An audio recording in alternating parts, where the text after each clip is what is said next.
Hello everyone, welcome back to another kind of review video. Today I want to be talking about the newest Attack on Titan episode, which was Attack on Titan Special Part 1 of a two-part special.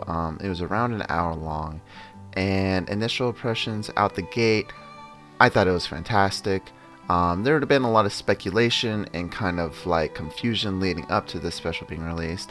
Was it going to be an hour-long special? Was it going to be a movie? Were they going to do a 6-episode series, maybe a 12-episode series? Were they going to add some new stuff, not add some new stuff? It now seems like after watching part 1 that they are not adding anything new. They're sticking pretty, like, panel for panel, line for line, true to the manga. Other initial impressions, it looks great. I had actually just got done watching the Demon Slayer movie, which was not a movie at all. It was the end of the entertainment arc and then the beginning of the newest season that comes out in April.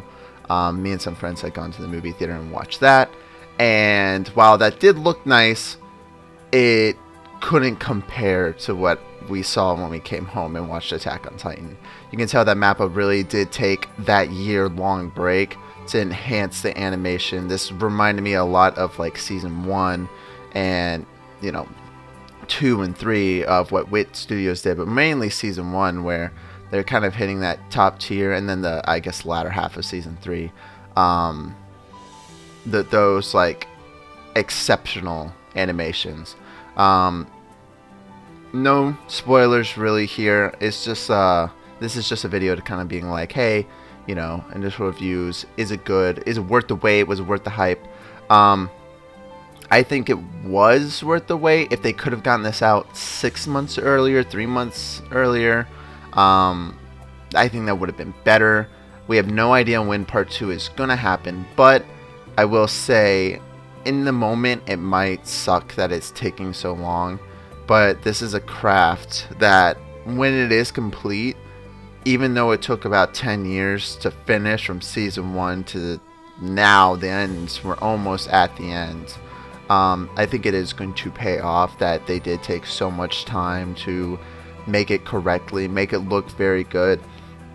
Aside from some rougher parts, I would say that season 2 had some rough animation parts, and then of course when Mappa took over, you could tell that they were really busting themselves to get it out, because even with the Blu-ray releases, we've seen drastic changes in animation. But honestly, this feels like a Blu-ray release already. The way that everything was animated, and the way that the people and the characters look, and the environments look so amazing. That opening shot on Marley's shore, and they're in the forest, and everything's just so beautiful. And then the pure fire and destruction and rage from the rumbling.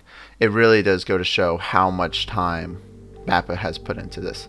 So I do highly recommend it. And as I was saying before, I do think that this is a thing where, in the moment, as fans, we're like, come on, just release it, this is ridiculous.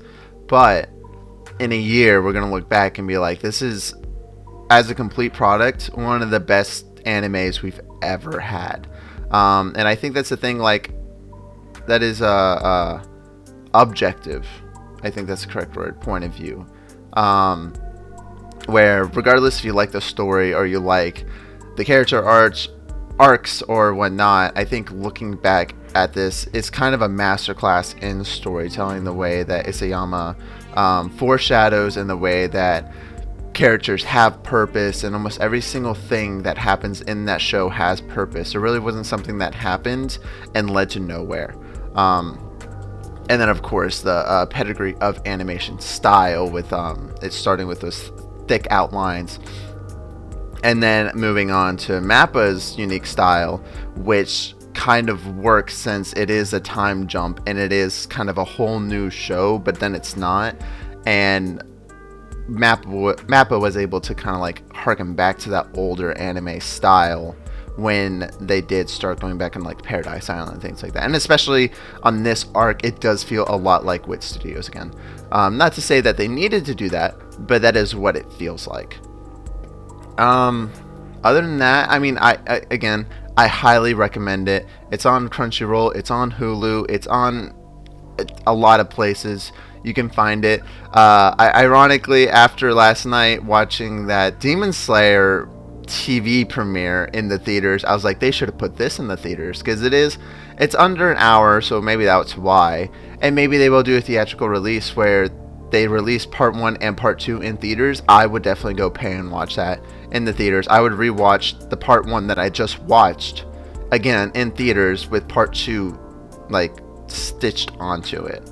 I liked how it was an uninterrupted hour, aside from one title sequence where you could tell maybe in the Blu-ray release they're gonna break it up into episodes.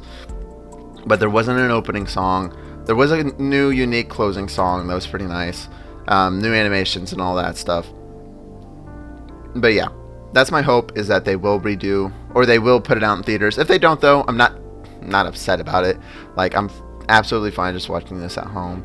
But check it out. And if you haven't seen any Attack on Titan, or if you're someone who started it and got to like the end of season 1 and then dropped off, or maybe dropped off at season 2, maybe give it another shot. You know, maybe watch a recap video and then start at season 3 and come into it, or start at season 4, because it does drastically change at season 4, and you can watch or read a recap video of 1, 2, and 3 and then jump in, and that way you can kind of experience everything that we're seeing now.